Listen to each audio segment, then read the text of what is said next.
السلام علیکم دوستو، میں ہوں آپ کا دوست راجہ سفیان۔ آج کی اس ویڈیو میں ہم بات کریں گے ایک حیران کن واقعے کے بارے میں۔ ایک شخص کے گھر والوں نے اس کی شادی اپنی پسند کی لڑکی سے کرا دی، جبکہ وہ آدمی اس رشتے پر خوش نہ تھا۔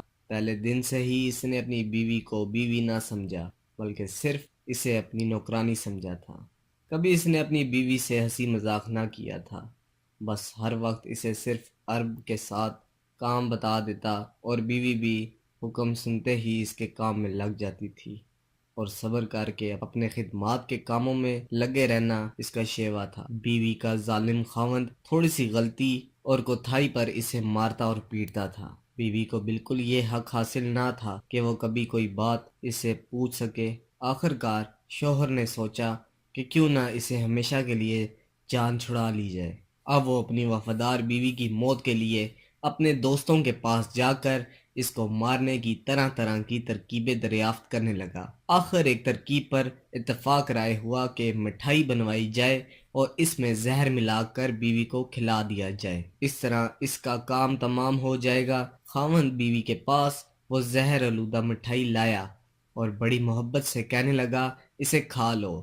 بیوی نے اس کی زندگی میں پہلی دفعہ اتنی محبت دیکھ کر بہت خوش اور حیرت زدہ ہوئی، اور اسے یہ بھی یقین ہو گیا تھا کہ مٹھائی میں زہر ہے۔ خاوند نے کہا، اسے کھا لو۔ بیوی نے 3 دفعہ پوچھا، کھا لوں؟ اس ظالم نے بھی تینوں دفعہ یہی کہا، کھا لو۔ اور پھر بیوی نے اس زہر آلودہ مٹھائی کو خاوند کا حکم سمجھ کر کھا لیا۔ آخر وہ ظالم خاوند باہر چلا گیا اور دوستوں کے ساتھ جا کر بیوی کی موت کی خوشی کے جشن منانے لگا۔ اس کی موت کی خبر سننے کا انتظار کرنے لگا کہ ابھی اس کی موت کی خبر آئے گی۔ وہ یہ سوچ ہی رہا تھا اور اندر اندر خوش بھی تھا۔ اتنے میں ایک آدمی بھاگتا ہوا آیا اور کہنے لگا کہ جلدی گھر چلو، تمہاری بیوی کی آخری سانسیں ہیں اور وہ بار بار تمہارا نام لے رہی ہے۔ جب یہ ظالم خاوند گھر پہنچا تو بیوی سامنے پڑی تھی، منہ سے جھاگ بہہ رہی تھی، زندگی موت کی جنگ لڑ رہی تھی۔ جب یہ قریب گیا تو بیوی، جس میں اٹھنے کی ہمت نہ تھی، اٹھی اور اس کے پاؤں میں پڑ کر گڑ گڑا کر کہنے لگی کہ مجھے معاف کر دینا کہ میں ہی آپ کے قابل نہ بن سکی، قصور سارا میرا ہی ہے، آپ کی خدمات بھی نہ کر سکی۔ اور اس طرح ٹکر ٹکر حسرت بھری نگاہوں سے دیکھنے لگی۔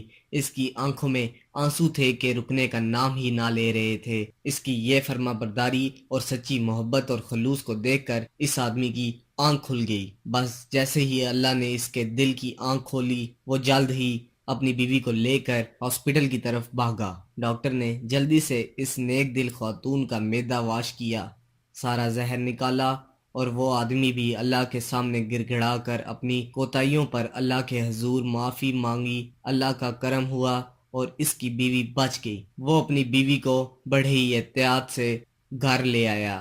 دن بدلے، بیوی کا صبر رنگ لایا، اور وہی خاوند جو دوسروں کے سامنے اس کی بے اور نوکرانیوں والا سلوک کرتا تھا، اب وہ بدل گیا۔ پہلے ان کے گھر جو بھی لوگ آتے تھے وہ ان کے سامنے بیوی کو نوکرانی کہتا تھا، اور وہی آ کر اسے پوچھتے ہیں کہ تیری نوکرانی کہاں ہے، تو وہ کہتا ہے کہ وہ سامنے میرے گھر کی ملکہ بیٹھی ہے، اور اب میری زندگی بہت پرسکون ہے۔ تو دوستو، مزید ایسی ویڈیوز کو دیکھنے کے لیے ہمارے چینل کو ضرور سبسکرائب کیجیے گا اور اپنا خیال رکھیے گا۔